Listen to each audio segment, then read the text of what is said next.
महाप्रभु की जय। श्रील प्रभुपाद की जय। निताय गौर प्रेमानंदे। हरि हरि बोल। ओम ज्ञानतिमिरान्धस्य ज्ञानाञ्जनशलाकया चक्षुरुन्मिलितं येन तस्मै श्रीगुरवे नमः। श्रीचैतन्यमनोभीष्टं स्थापितं येन भूतले स्वयं रूप कदा मह्यं ददाति स्वपदान्तिकम्।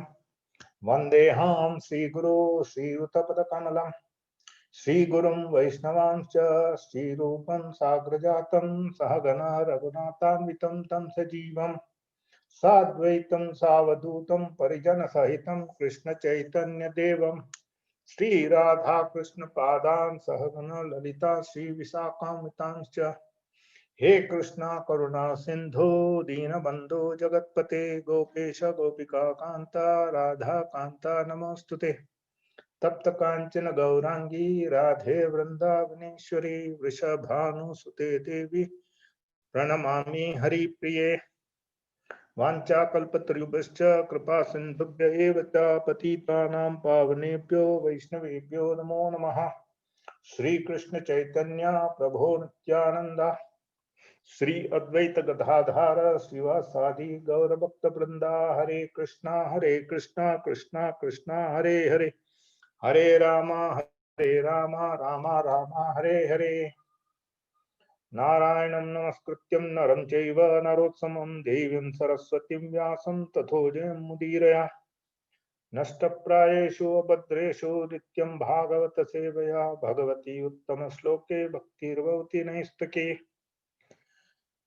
मूकं करोति वाचालं पङ्गुं लङ्घयते गिरिं यत्कृपातमहं वन्दे श्रीगुरो दीनतारिणं परमानन्दं माधवं श्रीचैतन्य ईश्वरम्।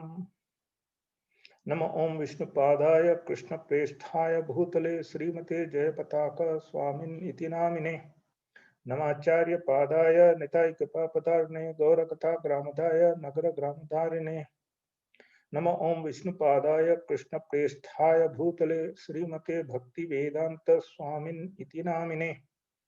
नामस्ते सरस्वती देवे गौरवाणी प्रचारिणे निर्विशेषा शून्यवादी पाश्चात्य देशतारिणे। जय श्री कृष्ण चैतन्य प्रभु नित्यानंद श्री अद्वैत गदाधर शिवसादि गौरभक्त वृंदा। हरे कृष्णा कृष्णा कृष्णा हरे हरे, हरे Ram Ram Ram Hare Hare.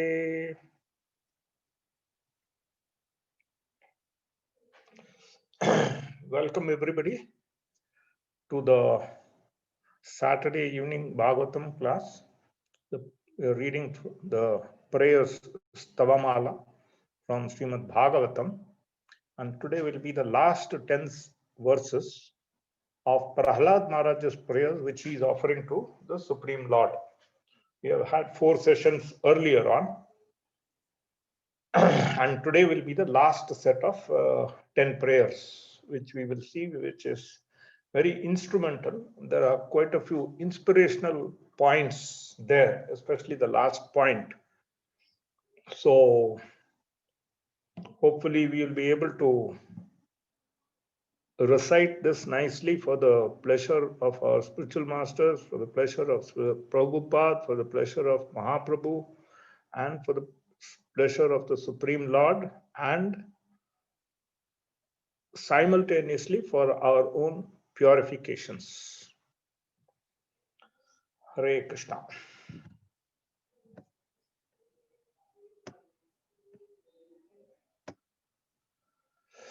So this is Srimad Bhagavatam, Canto 7, Chapter 9, verses 40 to 50. Now, 1 minute. I will project this. 1 minute.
I will read the translation only for these 10 verses. Sloka 41. My dear Lord, you are always transcendently situated on the other side of the river of death. But because of the reactions of our activities, we are suffering on this side. Indeed, we have fallen into this river and are repeatedly suffering the pains of birth and death and eating horrible things. Now kindly look upon us, not only upon me, but also upon all others who are suffering, and by your causeless mercy and compassion, deliver and maintain us.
Now, here in this purport, Srila Prabhupada speaks of different kinds of mudhas who are simply wasting their lives doing irreligious things. That is, we'll take one purport at a time, one or two or three combined, depending on the sequence of the thought behind those slokas. So, this purport, Srila Prabhupada is speaking of different kinds of mudhas who are simply wasting their lives doing irreligious things, and that they will have to contend with this Vaitarini river at the end of their lives. Now we will see what this Vaitarini river is all about. If you remember that when we were doing this Vedic cosmology class, Vedic universe, we very briefly touched upon the hellish planets. But this Vaitarini river comes before we encounter the hellish planets. So Prahlad Maharaj is saying that the Lord is situated on the other side of the river of death, and this river of death is this Vaitarini river. We do all kinds of irreligious activities while in this material world and are doomed to stay within this material world for millions of lifetimes. And the cycle is continued after we suffer for our misdeeds in the immediately previous life, and still we do not learn. And this is what Prahlad Maharaj is lamenting. And here he asks the Lord to show his mercy, not only on himself, but on all other living beings, so we can understand his compassionate nature. Now, this Vaitarani river, as it is mentioned in the Garuda Purana, lies between the earth and the Narakaloka, that is the hellish planets, and it is the realm of Yamaraj, and is believed to purify one's sins. Furthermore, while the righteous see it as filled with nectar like water, that is, people who have been pious all throughout, they see that filled with nectar like water. The sinful see it filled with blood. Sinful souls are supposed to cross this river after death. And according to the Garuda Purana, this river falls on the path leading to the southern gate of the city of Yamaraj. It is also mentioned that only sinful souls come via the southern gate. Now, this graphic description about this river, in fact, we'll see it on the next slide also, is a wake-up call for all of us as to how to avoid confronting it altogether by practicing devotional service, which is what Prahlad Maharaj is insisting. I mean, he is sort of emphasizing that point, underlining that we need to do devotional service in this life itself and endeavor to go back home, back to Godhead. Now, this path has been very nicely illuminated by Srila Prabhupada through his various programs in the various temples all over the world. Now, Srila Prabhupada ends this purport with Mahaprabhu's sort of order, saying, Jare dekho, tare kaho, Krishna Upadesh, which sort of embodies Prahlad Maharaj's thoughts that not only should we look for deliverance, but we should see how many souls we can redeem from this material world so that all of us can go back home, back to God together. That is the spirit of Prahlad Maharaj, which is, as we all know, Prahlad Charitra and Dhruva Charitra are two of the favorites of Mahaprabhu when he was in Tota Gopinath temple in Puri, which he used to hear from Gadadhar Pandit. So Prahlad Maharaj embodies this feeling that not only for me, but for everybody else. And that is why Mahaprabhu, Srila Prabhupada, etc., they also bring forward that thought that Jare dekho, tare kaho, Krishna Upadesh, so that the world can uplift themselves. Now, the description of the Vaitarini river, I've kept it very brief, but still it is very frightening. The river is very frightening. When seized, it inspires misery. It is 100 yojanas in width, and we all know from the Vedic cosmology class, 1 yojana is approximately equal to 8 miles and a little more possibly in width, and it does not contain water. Instead, it is a river full of blood and pus with a bank made of bone.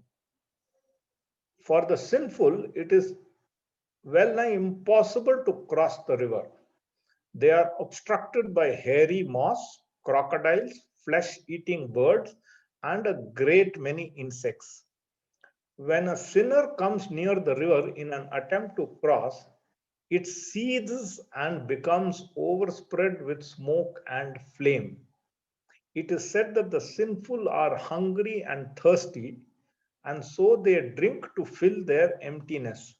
For those that fall into the Vaitarna, there is no rescue.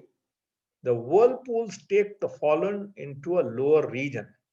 For a moment, the sinner stays until they rise to be washed again. The river was created for the sinful. It is well nigh impossible to cross, and the far bank cannot actually be seen. Okay, that word is missing here. Now, how do we cross this river? There are a few ways to cross this river. And it is important to note that, as mentioned in the description of the river, only those souls who have sinned have to cross this river. The souls with good deeds or good karma do not travel on the path through which this Vaitarana river flows. Or you come in all shapes and sizes that, yes, for some time you have done good deeds, sometimes you have done bad deeds. All those kind of permutations and combinations are covered here. The person who commits good deeds in his life and does not have to cross this river. A sinner who has done certain meritorious deeds can get a boat to cross the river after traveling on the terrible way of Yamaraj for some time. These deeds including donating a cow, food, wealth, or any sacrifice, etc. This cow especially is very, very important, and this was also told by my Shiksha Gurus, that especially if you are able to donate the cow when you are alive and in good health, the piety which you get is magnified 1,000 times. When you are nearing the death and when you are in ill, the piety which you get by donating a cow reduces to 100 times, it seems. And when the cow is donated by after the death of the individual by his children or whatever, then the piety is equal to unit 1. So the cow, what happens is what enables the soul to cross over this ghastly river without much of a problem. So this plays a very, very important and crucial role in crossing, enabling the crossing of the Vaitarini river. So all the others also help. So it is said that even though a person is a sinner, if he is following a real spiritual guru, as what has been brought about in Srila Prabhupada in this format of ISKCON, the sinner can cross the river holding his guru's hand. Of course, there are a little conditions here, which we will see in the next few slides. And if the sinner cannot cross above the two methods, he has to wait many years till it is decided that he will cross, or the servants of Yamaraj drag him through the river. And it's not a very nice experience when you are dragged. So Prahlad Maharaj said to Narasimhadeva, I am not at all in anxiety. That is, he is saying you are transcendental. But this Duratyaya means very difficult to cross over. And Vaitarini, the nescience, that is ocean of nescience. So he's asked, why are you not afraid of? Because I am now in Krishna consciousness. And as soon as I hear the glories of your wonderful activities, I become merged on it. So I have no problem. So Prahlad Maharaj said to Narasimhadeva, I am not at all in anxiety, because he is hearing and singing the glories of the Supreme Lord. So I have no problem. Then the Lord asked him, then you appear to be a little unhappy. Why? No, I am very much aggrieved. Why?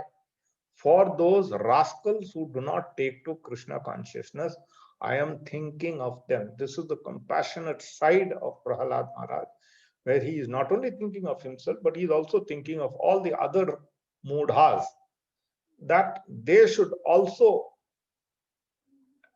be easily able to cross this river of death. But they are in Maya Sukha. Maya, this is temporary, the temporary happiness. They are making big programs. He will live for 50 years, but he is making program for 500 years, possibly. So this is what is called the mudhas. Now, we will see what is the consequence of successfully crossing over this river. 1 minute.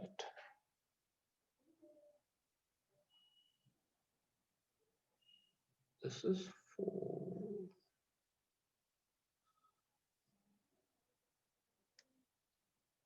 Just 1 minute, please bear with me.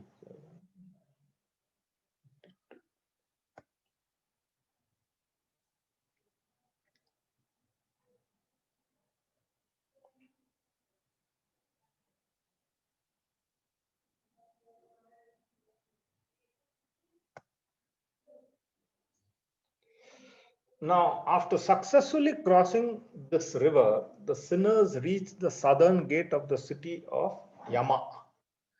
And in this city, the sinners, along with the souls with good deeds, are judged by the Lord of Justice, that is Yamaraj. And the sinners are taken to hell, and the better souls are taken to heaven.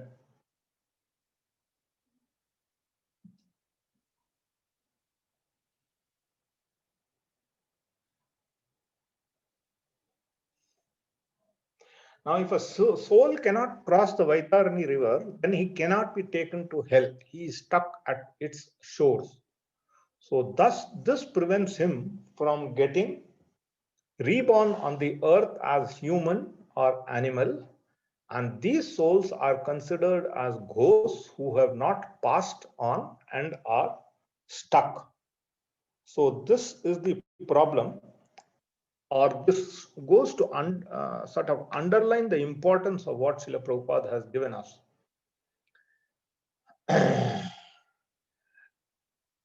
Now, if you have seen earlier that those who have done pious deeds is mentioned that they will be promoted to heaven.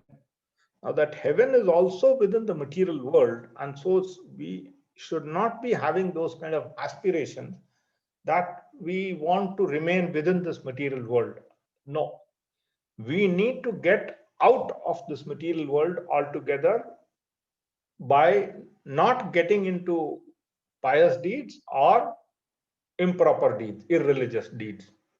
So that is the discrimination which we have to, that is the discrimination with which we have to act. So that is the first sloka 41. What I am going to do is, because this slide projection, it takes a lot of time to sing. I didn't have time to put the slides on the, the slokas on the slide. So I'm going to read out the slokas if you don't mind.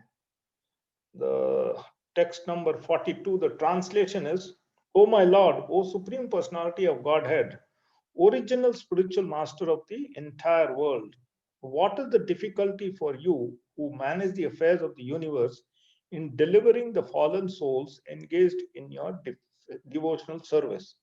You are the friend of all suffering humanity, and for great personalities, it is necessary to show mercy to the foolish. So he is requesting the Supreme Lord to show mercy to these foolish mudhas. Therefore, I think that you will show your causeless mercy to persons like us who engage in your service. So here comes the role of the spiritual master and how we should endeavor to serve the spiritual master. So Prahlad Maharaj wants the benediction that he will continue to serve his spiritual master and thereby try to please the Lord Narasimhadev. This was also asked by Dhruva Maharaj in spite of seeing the Lord personally face to face. So this goes to underline the importance of devotee association, serving spiritual master, which is very, very crucial. So we have to please our spiritual master and thereby earn the favor of Srila Prabhupada and our entire Guru Parampara, finally going all the way up to Krishna. Now, the surrender to spiritual master to cross over this ocean of mercies. In fact, this is just the initial stages, because ultimately it is the spiritual master who will connect us to the Supreme Lord. So in that journey to the connection to the Supreme Lord is this enabling the crossing over of the ocean of miseries. So Parikshit Maharaj is expressing confidence about his own self as he is absorbed in Krishna consciousness. So while the general population is busy in their own sphere of activities with no sense of what awaits them at the end of their lives, description of the Vaitarani river is given for reformation. Also, how Durga Devi is there in the material world to punish the miscreants, and how it is very difficult for us to overcome these miseries. And unless we take efforts to surrender to the lotus feet of the spiritual master and thus get out of the cycle of birth and death and go back to the spiritual world and serve Krishna at eternally there. So 42 is what I just now read out. Now I'll read out 43 also, because both have similar kind of content. That is to serve the spiritual master. O best of the great personalities, I am not at all afraid of material existence, for wherever I stay, I am fully absorbed in thoughts of your glories and activities. My concern is only for the fools and rascals who are making elaborate plans for material happiness and maintaining their families, societies, and countries. I am simply concerned with love for them. So this shows Prahlad Maharaj's disposition towards his other brethren, the demonic people, as well as all the other people. So in verses 42 and 43, we are talking about the need for serving the spiritual master and surrendering to him completely. Now, there are four types of disciples. That is, you have Guru Seva, you have Guru Bhogi, you have Guru Tyagi, and you have Guru Drohi. Sorry, it's not 1, 2. 1, 2, 3, 4. There are four types. Now, we've seen that Prahlad Maharaj is expressing confidence about his own self as he is absorbed in Krishna consciousness. Now, while the general population is busy in their own sphere of activities with no sense of what awaits them at the end of their lives, the description is of Vaitarani river is given for reformation. And we also saw Durga Devi's role here. Now, we're seeing four types of disciples here. Guru Seva. Such a disciple sees himself as a servant of his Guru. That is his foremost desire, and he serves his Guru for his entire life. That is, he has no interest in the name and fame. He prefers to remain a simple devotee. He accepts the instruction of his Guru as his very life and soul. Now, Guru Bhoga. Now, such a disciple tries to enjoy the assets of the Guru. He is interested in Pratishta and believes it to be a sign of spiritual advancement. So the donations he collects he will use for his own purpose, and he does not understand that such donations are the rightful property of Srila Prabhupada and ISKCON. He will often live luxuriously in the name of Yukta Vairagya. Now, Guru Tyagi. Such a disciple gives up the order of his Guru and the bhakti process altogether. Now, this is only because of sensual weakness, loss of faith, ignorance, or uncontrolled senses. He leaves voluntarily and does not criticize the Guru or his mission. And Guru Drohi, this is the worst type of disciple. He is rebellious, envious of the Guru, habitually criticizes him, and is prone to heinous and sinful activity. This is the worst type of disciple. He usually leaves the mission of the Guru and politicizes everything against him and his mission very vehemently. In fact, just 2 or 3 days ago, I was giving another class to the ICC temple here in Bangalore. There we were talking of Mayavadi philosophy, and Prabhupada is explaining the concept of Mayavadis and that to his disciples. So the way the Mayavadi disciple treats his Guru is what he was trying to explain. So, and this happened during a morning walk, and morning walk happened to be cutting across paddy fields in Mayapur. Now, paddy fields in Mayapur, quite often they'll be damp with water. So to walk, there is a sort of a raised sort of a platform made out of earth only. There's no construction there. It is just a raised this thing so that you do not get your feet wet. So and it's a one-way track. That is, person coming on the other side will have to get down on the paddy field if somebody is coming in the opposite direction. Now, when they were all going, there was a sort of a crevice. There was a sort of the path. There was a breakage. It was a small breakage, possibly to let the water flow out. And Bhavananda Prabhu, who was maybe in his late 20s, Prabhupada was beyond 70. Bhavananda Prabhu jumped across that crevice, and then after reaching the other side, he stretched out his hand to Prabhupada so that he can come safely. Prabhupada crossed over that crevice, and once Prabhupada reached the other place where Bhavananda Prabhu was standing, he pushed Bhavananda Prabhu down so that he fell into the field. And Bhavananda Prabhu was thunderstruck. That is, here he has helped Prabhupada to cross over nicely. And after crossing over, Prabhupada throws him down. I mean, he is looking at Prabhupada with shock. And he is further shocked to see Prabhupada is laughing. Then he tells Bhavananda Prabhu, look, the Mayavadi disciples, this is how they treat their Guru. They will go use the Guru to step up, and after a certain point of time, they will say no need for Guru. So we have to be very careful that we do not come into those kind of equations. I mean, Prabhupada was trying to drive home the point as to how Mayavadis think. And about 15 years back, we had gone to Melbourne Temple.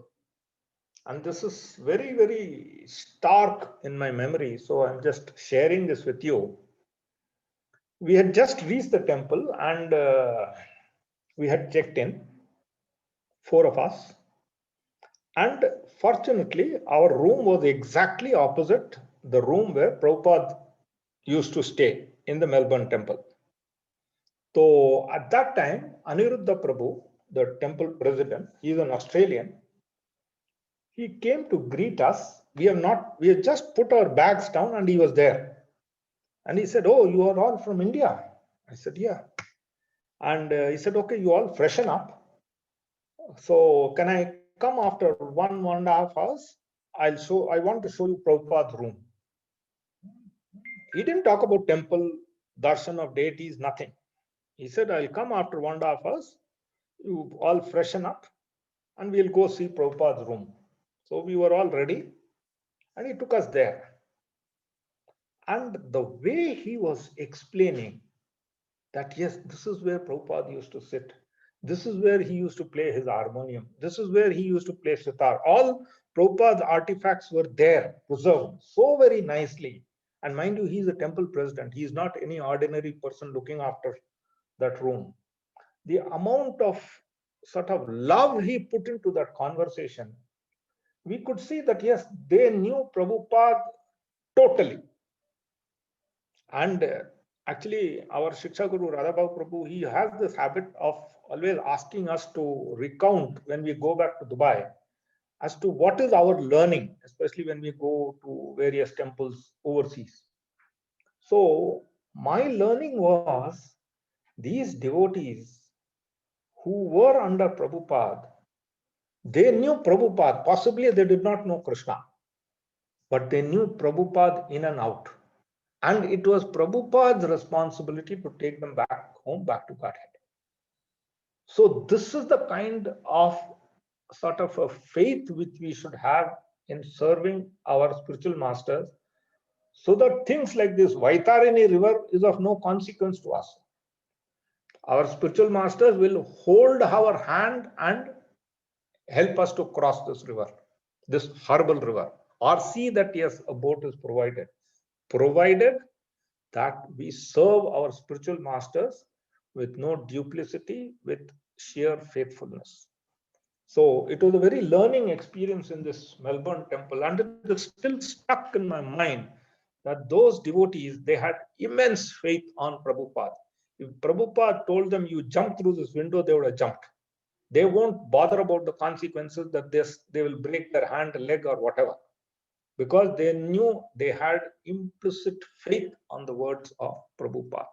So that's how we should try to follow in those footsteps. Verse 44.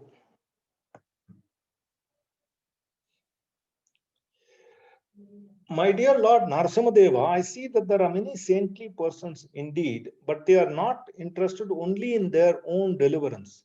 Not caring for the big cities and towns, they go to Himalayas or the forest to meditate with vows of silence, Mauna Vrata. They are not interested in delivering others. As for me, however, I do not wish to be liberated alone, leaving aside all those poor fools and rascals. I know that without Krishna consciousness and without taking shelter of your lotus feet, one cannot be happy. Therefore, I wish to bring them back to shelter at your lotus feet. So this is verse 44, which shows the difference between various bhajanandis. Of course, we don't want to criticize them. But Prabhupada, at the ripe old age of 69, he executed his orders of his spiritual master to preach to the West, because he could have stayed in Radha Damodar temple in Vrindavan and he could have done his Nirjala Bhajan, he could have done his book writing. But for the vast majority of us, our exposure to Krishna consciousness would not have happened but for a soul like Prabhupada. I mean, he is something out of the world. So this is the kind of a decision of a Vaishnava, the pure devotee of the Lord. So for himself, he has no problems, even if he has to stay in this material world, because his only business is to remain in Krishna consciousness. The Krishna conscious person can go even to hell and still be happy. And this is what we saw with Prabhupada, where he went to that kind of the communion where the hippies were staying. And they were all lying on the road and things like that. It was no less than hell, I would say. And Prabhupada said, Naibodhyaje para duratyaya vaitaranya. That is, oh, best of the great personalities, I am not at all afraid of material existence. The pure devotee is never unhappy in this condition of life. So devotees solely engaged in the devotional service of the Supreme Personality of Godhead, Narayana, never fear any condition of life. For them, the heavenly planets, liberation, and the hellish planets are all the same. For such devotees are interested only in the service to the Lord. So this is how Prabhupada exemplified this verse 44, where he took personal risk and went to the West to preach.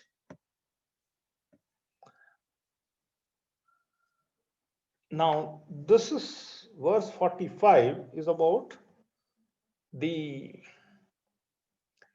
miseries of sensual pleasures of life. Sex life is compared to the rubbing of two hands to relieve an itch. Grahamedis, so-called grahastas who have no spiritual knowledge, think that this itching is the greatest platform of happiness, although actually it is a source of distress. The Kripanas, the fools who are just the opposite of the Brahmanas, are not satisfied by repeated sensuous enjoyment. Those who are dhira, however, who are sober and who tolerate this itching, are not subjected to the sufferings of fools and rascals. And the personality which immediately comes to mind is Kardama Muni. I mean, yes, he was a sage and he prayed to Krishna to give him a good wife so that he could enter Grahastha ashram. But his long-term objective was go back home, back to Godhead. That is, his objective was not restricted only to enjoying a Grahastha life. His objective was to go back home, back to Godhead. So when he requested Krishna to provide him with a wife who will help him in this process, Krishna was ready. So similarly, we see in Prabhupada's movement, he has made happies out of hippies and drug addicts. They are now serving Radha and Krishna on the altar. Drug addicts, literally, after having reformed themselves. Whereas previously they were all addicted to all four vices in full measure. Like, for instance, when we went to Belgium in Radhadesh in Belgium, we saw that there were plenty of people who were addicted to practically all the four vices. But then they have now reformed themselves into Brahmins and they are worshipping the Supreme Lord on the altar. And that too in a foreign country. It was not India. It was very far away from India. But they were at it. So it all shows as to what is the potency of Srila Prabhupada, who has delivered this organization. And for instance, today morning in Bhagavatam class in Mayapur, Sitapati Prabhu was mentioning about the sense organs, that the Supreme Lord has given us only one mouth but 2 ears. That is, he has given the key for locking the eyes so that we do not see the Lord, etc. That is our wish. But he has given 2 ears and he has kept the keys with himself. This shows the importance he has given to that organ. That is, we have to do Shravanam at all times.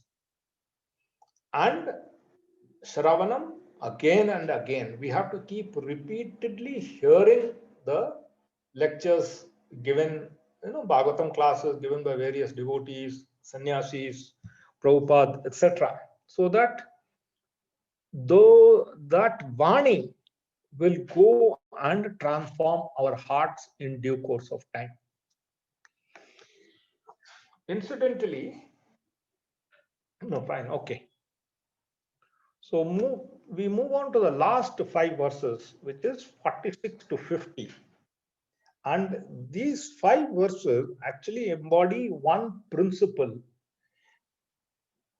This is the overriding principle, and that principle is bhakti towards the Supreme Lord. And that comes forth in all of these 5 verses, 46 to 50. So the first one, 46, text 46, translation is, O Supreme Personality of Godhead, there are 10 prescribed methods on the path to liberation. 1, to remain silent. 2, not to speak. 3, to observe vows. 4, to amass all kinds of Vedic knowledge. 5, to undergo austerities. 6, to study the Vedas and other Vedic literatures. 7, to execute the duties of Varnashrama Dharma. 8, to explain the Shastras. 9, to stay in a solitary place. And 10, to chant mantras silently and be absorbed in trance. So these different methods for liberation are generally only a professional practice and means of livelihood for those who have not conquered their senses, because such persons are falsely proud and these procedures may not be very successful. One second. Text 47. I'm going to read 46 to 50 one shot because all of them embody one principle of bhakti. By authorized Vedic knowledge, one can see that the forms of cause and effect in the cosmic manifestation belong to the Supreme Personality of Godhead, for the cosmic manifestation is his energy. Both cause and effect are nothing but energies of the Lord. Therefore, O my Lord, just as a wise man by considering cause and effect can see how fire pervades wood, those engaged in devotional service understand how you are both the cause and effect. Text 48. O Supreme Lord, you are actually the air, the earth, fire, sky, and water. You are the objects of sense perception, the life airs, the 5 senses, the mind, consciousness, and false ego. Indeed, you are everything, subtle and gross. I mean, we studied all this in the Vedic cosmology class, the 24 material elements, in fact. Indeed, you are everything, subtle and gross. The material elements and anything expressed either by words or by mind are nothing but you. Translation to verse 49. Neither the 3 modes of material nature, Sattva-guna, Rajoguna, and Tamoguna, nor the predominating deities controlling these 3 modes, nor the 5 gross elements, nor the mind, nor the demigods, nor the human being can understand your lordship, for they are all subjected to birth and annihilation. Considering this, the spiritually advanced have taken to devotional service. Such wise men hardly bother with the Vedic study. Instead, they engage themselves in practical devotional service. And text 50, translation. Therefore, O Supreme Personality of Godhead, the best of all persons to whom the prayers are offered, I offer my respectful obeisances unto you, because without rendering 6 kinds of devotional service unto you, offering prayers, dedicating all the results of activities, worshipping you, working on your behalf, always remembering your lotus feet and hearing about your glories, who can achieve that which is meant for the Paramahamsas. This is the last verse of the prayers. Now there are few points which are brought out in these 5 slokas, 46 to 50. The first one is understanding the cause of all causes. So Prahlad Maharaj points out the importance of understanding the real cause and effect of all activities in this material world. The original source of everything is Krishna. And once we recognize this, we could always work our way towards the end. However, not recognizing this important fact could put us in delusion and take us away from reaching the main goal, which is Krishna Prema, and serve the Lord in his own spiritual abode. Now, a little bit about cause and effect. I mean, it's an important point which we can meditate on while we are doing our chanting. That is, Krishna is the cause and effect. Sarva Karanam Karanam. They are the natural phenomenon in this world, cause and effect. So every cause actually is followed by an effect, and every effect has a cause. Now, this phenomenon of cause and effect is explained in Vedic texts as well as in modern science. Now, we all know the Newton's third law. It states that every action has an equal and opposite reaction. Similarly, in the Vedanta Sutra, the cause and effect phenomenon is explained in great detail. So knowing this truth, we generally tend to look at the cause and effects with our limited vision and blame or praise certain cause for the effects that we may enjoy or suffer during the course of our journey through life. Let us take an example. Supposing we are working in an office and we get a promotion, and we credit the promotion to our boss. Well, to a certain extent, that credit may be due, fine. But who should the ultimate credit be resting on? It is not the boss, it is the Supreme Lord. So similarly, when we obtain something undesirable, that is something which is not very helpful, or someone has broken our heart, we tend to blame the other person of being the cause of the sorrow that we are getting. So it is true that our bosses may have played a significant role in us getting the promotion, or the person who broke the heart could have played a vital role in your sorrow, but they are not the causes of it. They are instruments through which we receive the so-called sorrow or happiness. They are the immediate causes that come to our mind for the effect we are experiencing. And Brahma Samhita 5.1 explains that the cause of all causes, the Supreme Personality of Godhead. Krishna, who is known as the Govinda, is the Supreme Godhead. He is an eternal blissful body. He is the original of all, and he has no other origin, and he is the prime cause of all causes. So what does it mean when we say cause of all causes? Cause of all causes means that whenever we see in our purview is whatever we see in our purview is emanating from Lord Krishna. So some may ask, then what is the cause of Sri Krishna himself? That is why the verse mentions Anadir Adir Govinda, which means Govinda, Lord Krishna, is the cause of all causes, but for he himself, he has no cause. He is independent or Swarat. Whereas we, the living entities, have been conditioned by material nature to always think in terms of cause and effect within the limits of time. So we do not have this concept of eternal thinking. We think, okay, maybe this month, this year, next year, that's it. Or this lifetime at best. But when we look at, say, Brahma's lifetime, 311 trillion, 40 billion, our life of 80, 100 years is not even a drop in the ocean. So that is the reason we always think of everything as being born and everything will be destroyed. Although this is true in the material world, this is not true to a parallel existence beyond this material world, which is called the spiritual world.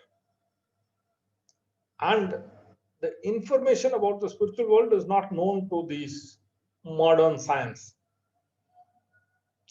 Whereas in Vedic literature, we find some descriptions have been given about the spiritual world, the nature, quality of the spiritual world. So Lord Krishna briefly mentions about the spiritual world in the 15th chapter of Bhagavad Gita, which we have been reading during the Purushottam month. Na tad bhashayat surya, na chachako, na pavanko, yad gatva na nivartante, tad dhama paramam mama. That supreme abode of mine is not illumined by the sun or moon, nor by fire or electricity, and those who reach it never return to this material world.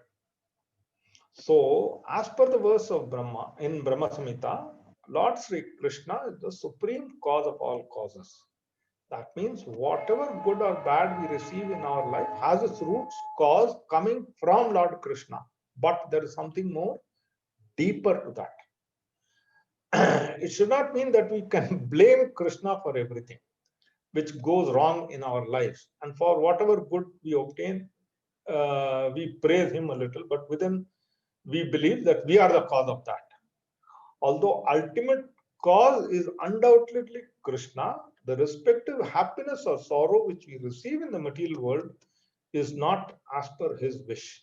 Whatever we received is based on our immediate cause, that is our actions. So as per the law of karma, we shall reap what we sow. And that is sure, but the cause of that law is Lord Krishna. Hence, the cause of all causes is Lord Krishna. It's a little circuitous, but we need to get this fixed in our mind, especially when we are doing japa, so that this point remains fixed, that yes, we pray to the Supreme Lord for his shelter, for his mercy, and that he can always guide us and keep us in this path of devotional service. So this is about cause and effect.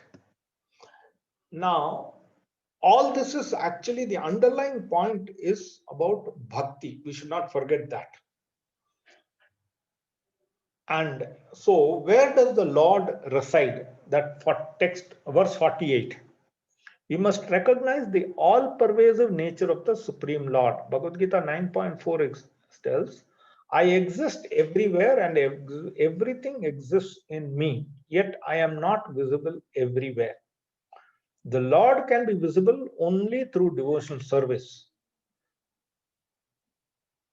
Tatra tisthami narada yatra gayanti mad bhakta. That is, the Supreme Lord stays only where his devotees chant his glories.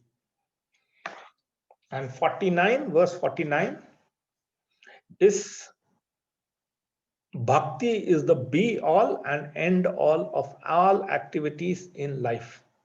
So recognizing the fact that bhakti to the Lord reigns supreme, Prahlad Maharaj points out the deficiency of studying Vedas, which is austere. In fact, we should also know what is the goal of studying Vedas, which we saw in one of the previous classes. So there is no need to undertake such austerities, but instead achieve a higher goal simply by serving the Supreme Lord. And in verse 50, bhakti is re-emphasized. Here too, Srila Prabhupada is re-emphasizing the importance of bhakti yoga over jnana, karma, etc. And he brings to the fore another point that jnana and karma would only be successful when it is conjoined with bhakti and all those elements. So this finishes verse 50, but here I would like to recount one small pastime, which quite a few of you may be knowing. This occurs from Mahaprakasha Leela, which Mahaprabhu exhibited in Srivas Angan. and which is recounted in the Adi Leela form of Chaitanya Charitamrita by Srila Krishnadas Kaviraj Goswami. Actually, I will confess that what happened is some time back I was discussing with Satesha Prabhu that we could possibly discuss this Mahaprakash Leela in detail. Then we were discussing, and then he said, how many classes would you take? I said, I'll try and wrap it up in one class. His immediate response was, you cannot do that. It will be 2 classes. I was a little skeptical. I kept quiet. I had not done a detailed study. But today, while doing this, I did a little bit of it. And I agree that, yes, I was wrong. He is right. So what I have done is I have taken the liberty to extract a slice of that Mahaprakash Leela, and I'm going to show how it connects with the bhakti part of it, which is being underlined by Prahlad Maharaj here. So when we do discuss this Mahaprakash Leela in a few weeks' time from now, possibly I'll be able to wrap it up in one class. Of course, you may say that it is cheating, but it is a transcendental cheating possibly. Okay, here goes the pastime. We all know about Kolavecha Sridhar. Now, he was a poor Brahmana who sold bananas, banana leaves, banana stem in Mayapur. And in fact, when Nadu Gopal Prabhu was mentioning, giving his class on Kardamuni, he was also mentioning this point, I recollect, that in Mayapur, you have, every house will have a banana tree. And here is Kolavecha Sridhar, who is a poor Brahmin. He also is dealing in bananas. So it will be a little difficult proposition to sell banana leaves, stem, etc. And we know that whatever money he made, he would use 50% of the profit for worshipping Mother Ganga. And the house which he was living, it is just behind the Jagannath temple in Rajapur. In fact, during the governmental, Navadvip Parikrama, we go to this place of Kolavecha Sridhar's house, and there that pastime is enacted by sannyasis. And we have to take care that we are not hit by bananas. Once I got a whack on my forehead by a banana. So that entire pastime is enacted there.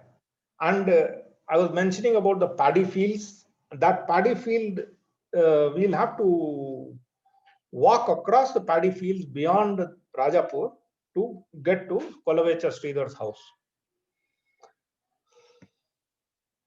So he had a tin house which also had holes in the roof. So when it rains, it would rain right inside his house. And similarly, his clothes were very torn and tattered, etc. But you can say that he was a person who embodied that he is the soul and he is not the body. He lived in that kind of a fashion. At night, he would cry out the names of Krishna, and which would anger the neighbors. Now, every day, however, Mahaprabhu would come to his shop and ask for bananas, and he would drive a very hard bargain. Actually, Kolavecha Sridhar hardly makes any money out of this because the demand is not very heavy. But Mahaprabhu liked Kolavecha Sridhar's disposition, so he used to come and he used to bargain, and he is saying that you are cheating me.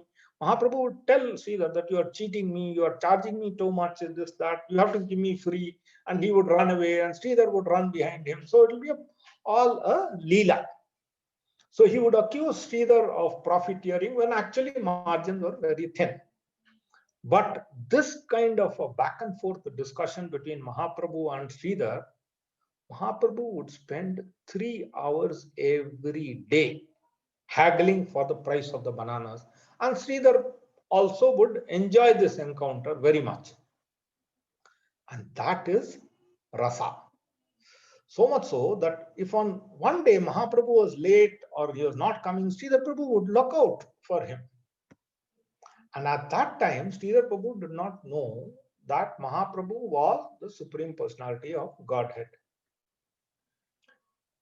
Actually, afterwards, later on, Mahaprabhu would tease Sridhar that you are chanting Krishna's name day in and day out. And what has he done for you?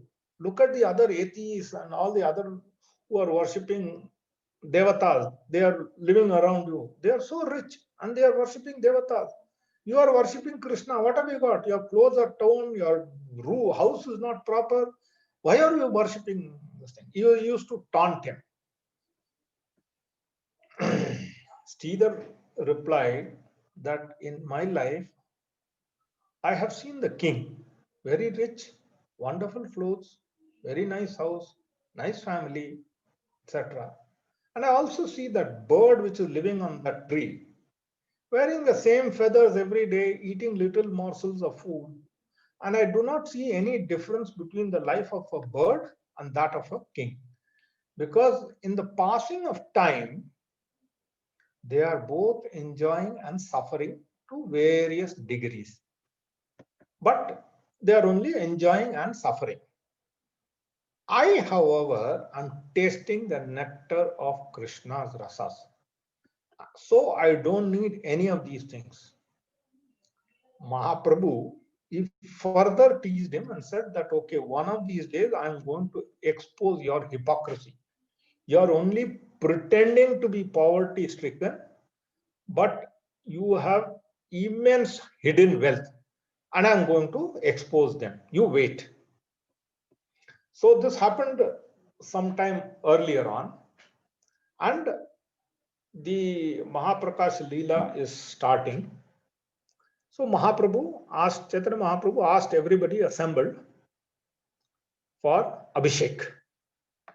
That, yes, I want Abhishek. So immediately, everybody ran and brought potfuls of Ganges water, etc., etc. That I will come to in the actual Mahaprakash Leela pastime. And after all the details have been performed, then Mahaprabhu starts calling his very close associates like Advaita Acharya, Mukunda Datta, then Murari Gupta, then Kolavecha Sridhar, etc., etc. And he recounts certain pastimes with them, which nobody else knew that those pastimes had occurred. But Mahaprabhu knew because Mahaprabhu participated in them, although he was in the Vaikuntha Loka. So Mahaprabhu asked for Kolavecha Sridhar to be brought before him. Because he has finished with Advaita Acharya, he had finished with, Mukunda Datta was last, Haridas Thakur and Murari Gupta. So the next turn was, he said, bring Sridhar here. But Sridhar was such an insignificant personality that nobody knew his name, who was Sridhar. And whosoever knew him, those few other people, they know him as Kolavecha. Kolavecha in Bengali means the banana seller. That is, they did not know his actual name. They only knew what was the trade he was in, a banana seller. Kola in Bengali means banana, and Vecha means seller, banana seller.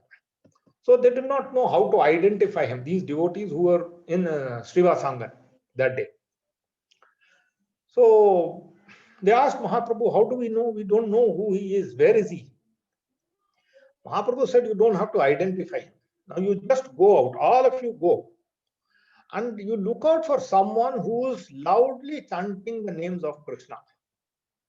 And you can track him by his voice, Krishna. He will be crying for Krishna.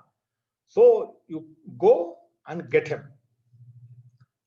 So they all went over and they saw him. He was weeping in love and crying out the holy names. When they told Kolavecha Sridhar that Mahaprabhu wants to see him. He fainted. That was his extent of his humility.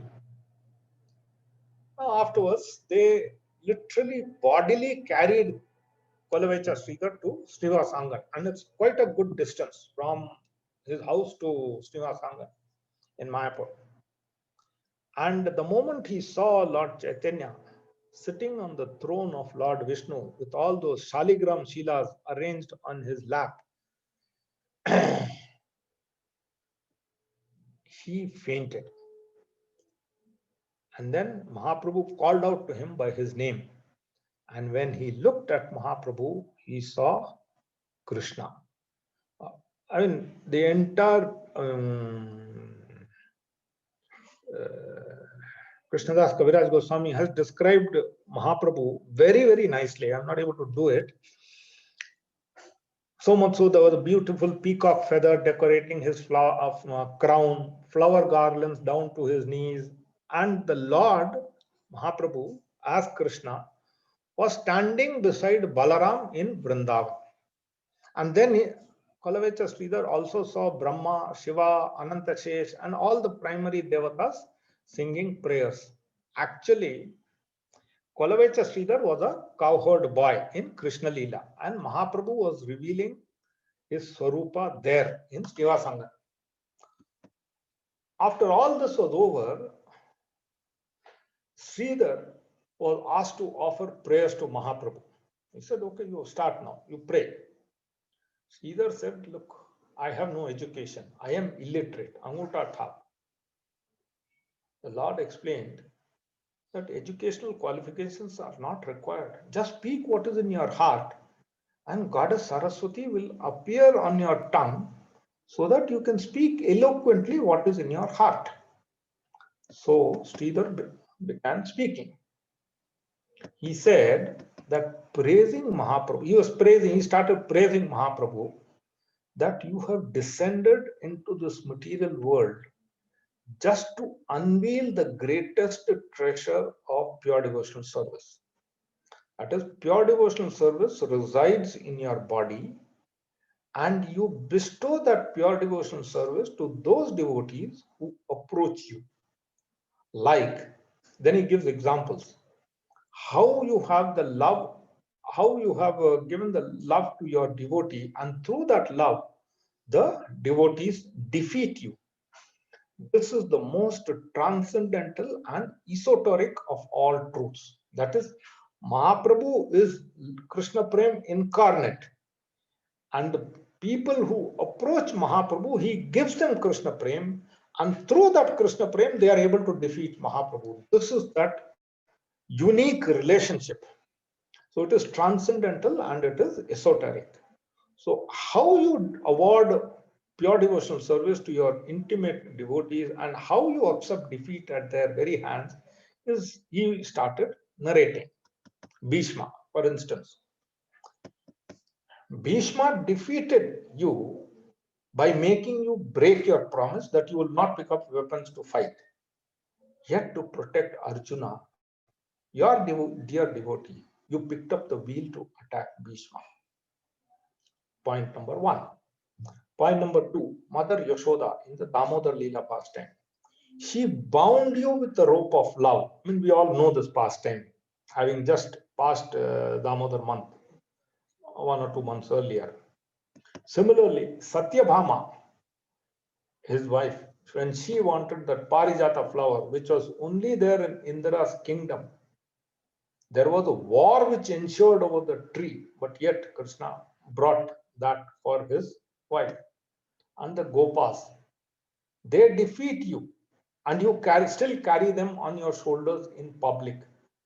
Now, if this is not pure devotional service, and how can we explain this exchange of rasas? So you broke your own promise just to show the world that I am defeated by the love of my own devotee. Of course, here, even the Ambarish Maharaj pastime, etc., they all fall into these categories, but then Kolavecha Sridhar recounted a few of them. So Sridhar continues that every devotee of yours is carrying you within their hearts. and you are carrying them within your hearts. The power of bhakti is that it crushes all the material desires which are there in the hearts of your devotees into powder, and that powder falls on the ground. And the power of Sankirtan, that is when the devotee stands in ecstasy, the breeze of the ecstatic chanting and dancing disperse those powdered material desires into various different directions, never to be seen again. That is the power of bhakti. So that is how Kolavecha Sridhar describes bhakti, which is what actually is coming through in these verses 46 to 50. Of course, there are various pastimes in Srimad Bhagavatam as well as in Chaitanya Charitamrita embodying this concept of the power of bhakti. Now, this pastime is still not ended. So, Mahaprabhu was so satisfied with Sridhar that he said to him, "You ask any benediction and I will give it to you." Sridhar said, "I have everything I want. I don't want anything." Mahaprabhu still insisted that I want to give you something, say the wealth of a king. You ask, I will give you. Sridhar said, that will only be a distraction for my devotional service. I don't want those wealths. Then Mahaprabhu said, I will give you a position in the higher planets. Baba, you know, it's not easily obtainable. Sridhar said, I don't want to go anywhere else. I want to remain in Mayapur under your shelter. That's it, period, full stop. Then Mahaprabhu said, look, I will give you all the 8 mystic perfections in all the siddhis, one shot. I mean, in one lifetime, even to obtain a part of the mystic siddhi is difficult. But he says, I am willing to endow you with all 8 mystic perfections. Sridhar said, that will only agitate my mind. Why do I need mystic perfection for a simpleton? Then Mahaprabhu said, you are so poor, you have nothing. I will give you liberation, elevation to the spiritual planet. Sridhar said, I have no interest in any of these things. Mahaprabhu was getting agitated. He is not able to give anything to him. Mahaprabhu said, ask for something. Something I want to give you. Anything. Sridhar said, I don't want any of these things. And Sridhar is telling Mahaprabhu, just be peaceful. So this is the extent of the power of bhakti. Then the Lord said that I am peaceful, but I desperately want to give you something. Then Sridhar said, okay, if you insist on giving me something which will make you happy, I only want to get the benediction of being able to serve the servant of your servant and love you unconditionally. So let me meditate on that day when you will come to steal my bananas. And he said this from his heart. And Mahaprabhu heard this. Mahaprabhu began to cry. So this is the nature of bhakti. Then Mahaprabhu declared that I give you pure, unalloyed devotional service eternally. And then Mahaprabhu adds that anyone who hears this pastime with sincerity and faith will receive the most precious treasure in their hearts also, the purest form of love for Krishna.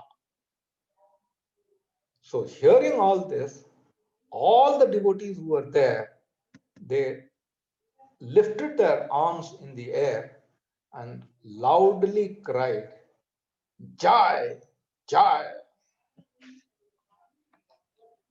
So this is the power of bhakti. Of course, as far as bhakti is concerned, there are innumerable examples. But I thought, okay, just let us meditate on this kind of a pastime also and see what we have to learn from the pastime of Kolavecha Sridhar, which incidentally, when we will be discussing the Mahaprakash Leela in a few weeks' time, I will just touch this in passing, but possibly we will have chance to discuss the other Mahaprakash Leela in detail. So this actually ends the prayers of Prahalad Maharaj. So Prahalad Maharaj ki jai, Srimad Bhagavatam ki jai, Srila Prabhupada ki jai.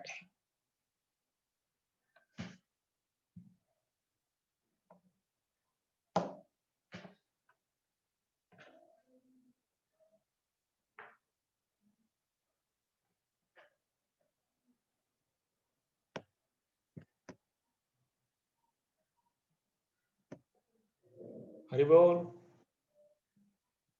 Hare Krishna, everybody. Wonderful class, Prabhuji. Anybody is having question, please come forward. Prabhuji, if you will excuse me, if I need to go now, I am in a little bit of a hurry.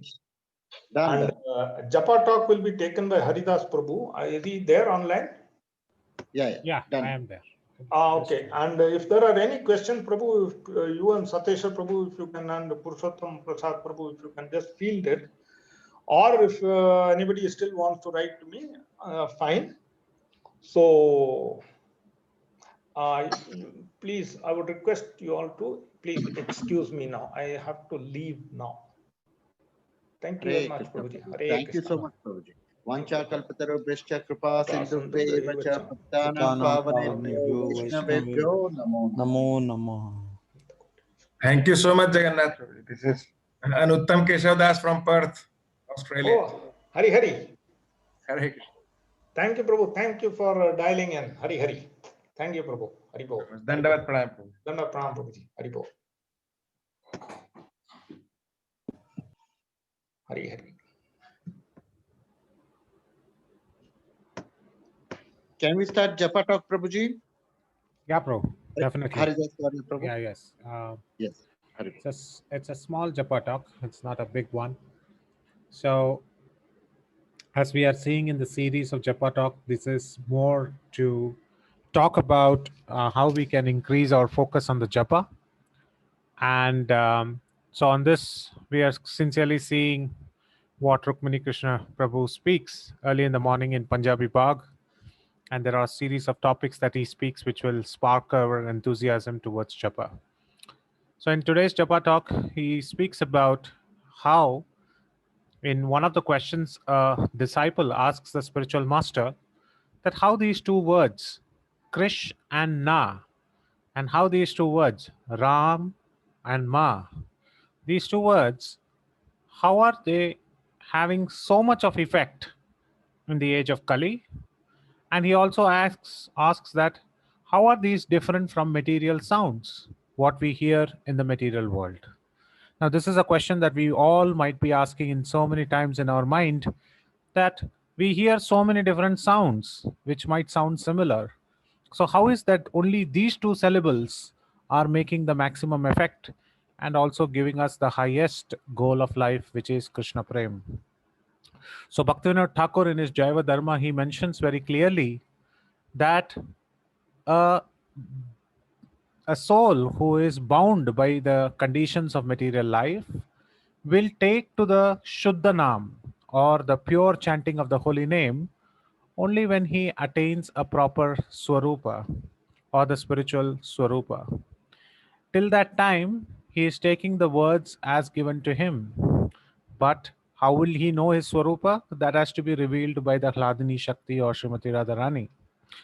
But all this while, Srila Bhaktivinoda Thakur and Srila Prabhupada also explains in a Japa talk, not in a Japa talk, in a morning walk, he explains, but the spiritual master is so merciful that he gives that same wonderful potency of the name of the Lord to all of us, connects us to the parampara, and teaches how we can slowly take the Shuddha Nam.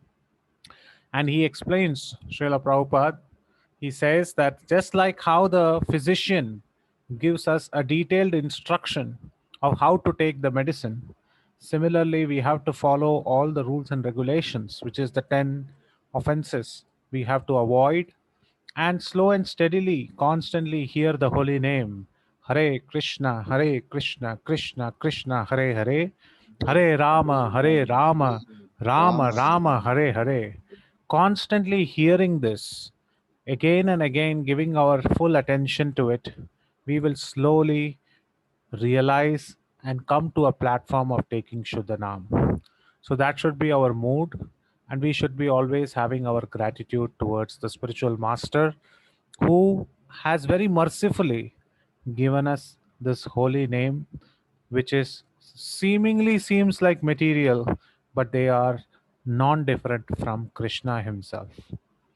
So this is the humble prayer that the next time we pick up our chanting bags, let us just put our more endeavor just to hear the two wonderful syllables, Krishna and Hare Krishna and Rama. These three words are very, very potent to give us the highest goal of life, which is Krishna Prem.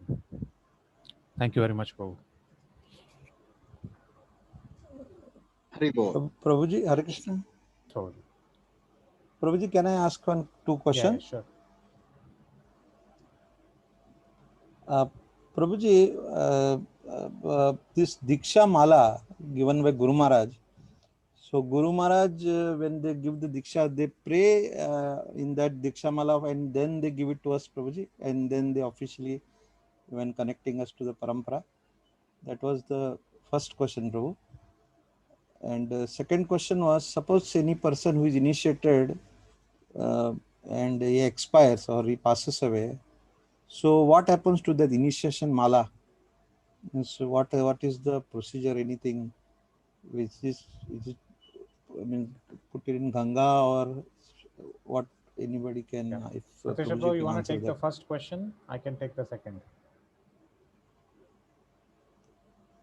Hari Bol. You can answer both, Prabhuji. Okay.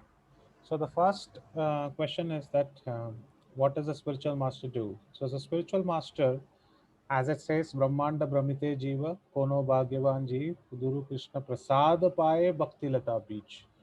So through the Vedic scriptures, we understand that spiritual master is sowing the seeds of bhakti. How is that process? The process is by giving this chanting of Hare Krishna Mahamantra to the disciple. So while the physical process is that he gives the chanting beats touched by him and chanted by him to infuse the spiritual potency in the chanting beats. It's just like how you offer a flower to the Lord. The flower is material, it is plucked from a plant. But when it is touched by the lotus feet of Krishna, when it is offered to Krishna, it becomes spiritual in nature. Similarly, Bhagavad Gita is a book made of plain, in the sense, any book is made of plain white paper and black ink. But when you write Bhagavad Gita shlokas on that paper, it becomes spiritual because the potency is spiritual. So the spiritual master infuses the spirituality into the beads which are not chanted before, but he actually, that is not the only process, that is a physical process. The yajna is a physical process. Once I've heard my spiritual master say that acceptance of the spiritual master and the path of bhakti happens when spiritual master is accepted in the heart, and the heart of the spiritual master, he accepts the disciple. The relationship starts there. Of course, the other formality also has to take place to further seal that connection, which is giving of the beads, which is to chant on the beads, and by telling him the great Mahamantra and connecting him to the Parampara. So that is the answer to the first question, that uh, through instructions, through chanting, that is the process.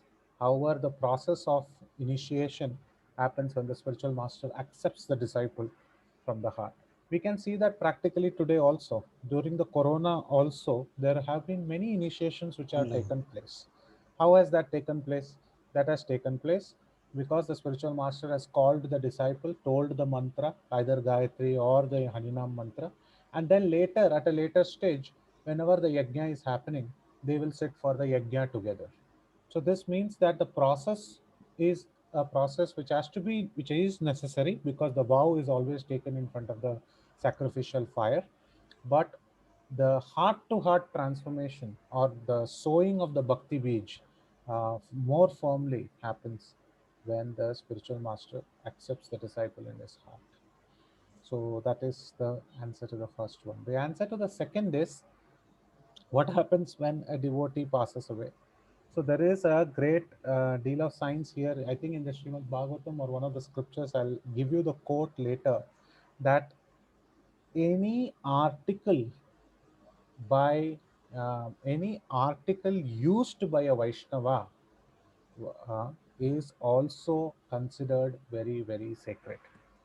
So that is why we see in Prabhupada quarters and many others, where such acharyas articles are considered sacred, but any Vaishnava who is actually uh, chanting on his beats, we don't give it away.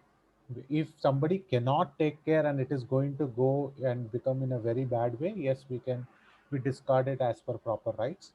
But otherwise, it is a great gift to be worshipped. Some Vaishnava has chanted it.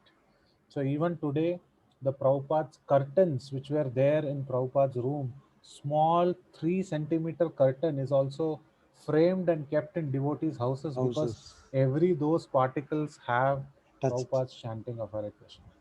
So it is one of the greatest mercy that we also keep the articles kept by Vaishnavas. I hope Yes, that thank you, answers. Prabhuji. Hare Krishna. Thank you. Krishna Prabhu, for my purification, I just want to ask you, but it can be left in Ganges also, right? Yes, if Because somebody it's cannot, international. yeah. If somebody cannot take care, Yeah, it can be left left. in the Ganges as Yeah, well. right. Hare Krishna. Purushottam Prabhu, you want to add anything? Hare Krishna. Purushottam Prabhu. Okay. Can we sing Namaste Narsimha? Any questions? Okay. Mataji, Archana Mataji, you can sing Namaste Narsimha. Okay प्रभुजी। उग्रं वीरं महाविष्णुं ज्वलन्तं सर्वतोमुखं नरसिंहं भीषणं भद्रं मृत्युं नमाम्यहम्। नमस्ते नरसिंहाय प्रह्लादलाददायिने हिरण्यकाशीपूर्वक्षः शीलटङ्कानखालये